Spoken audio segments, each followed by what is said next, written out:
இப்போ வந்து பார்த்திங்கன்னா நம்ம லாவே வந்து சேஞ்ச் பண்ணணும்.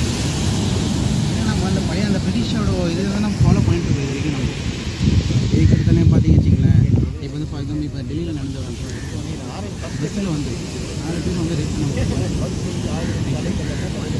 4 பேர் வந்து ரேப் பண்ணாங்க ஒரு பொண்ணை. அது வந்து கேட்டால் ஹியூமன் ரைட்ஸ் வந்து ரொம்ப கொஷின் ரைஸ் பண்ணாங்க, அவங்க இது பண்ணணும்னு சொன்னால. ஸோ அந்த இதை வந்து நம்மளோட லா வந்து டோட்டலாக வந்து சேஞ்ச் பண்ணணும் நம்ம எல்லாமே. ஸோ இந்த மாதிரி ரேப் பண்ணுற ஒரு ஆளுங்களை வந்து இன்ஸ்டண்ட்டாக நம்ம வந்து என்ன ஹேங் பண்ணணும், நடு ரோட்டில் ஹேங் பண்ணணும் இந்த மாதிரி ஆளுங்களை. ஸோ அது பண்ணால் தான் வந்து என்ன நிறைய இது. அதர்வைஸ் சும்மா அந்த ஹியூமன் ரைட்ஸ் வந்து எல்லாம் பண்ணோம். அதே ஹியூமன் ரைட்ஸில் இருக்கிற ஒரு ஹெட்டை யாராவது வச்சு ஒரு டேரக்டர் வந்து அவங்களோட டாக்டரோ பொண்ணு யாருனா வந்து ஒய்ஃபை யாருனா ரேப் பண்ணாக்கா இதே வந்து ஹியூமன் ரைட்ஸ்னு அவங்க பேசுவாங்களா? டெஃபினட்டாக பேச மாட்டாங்க. ஏன்னா அது அவங்களோட பொண்ணோ ஒய்ஃபோ. ஸோ அவங்க பேச மாட்டாங்க, ஏன்னா அவங்களோட இது. அதே வந்து இது வந்து யாரோட இது இல்லை. ஸோ இவ எல்லாமே வந்து இவங்க ஹியூமன் ரைட்ஸ் பேசுவாங்க இப்போது. ஸோ அந்த இதை மாற்றணும் நம்ம.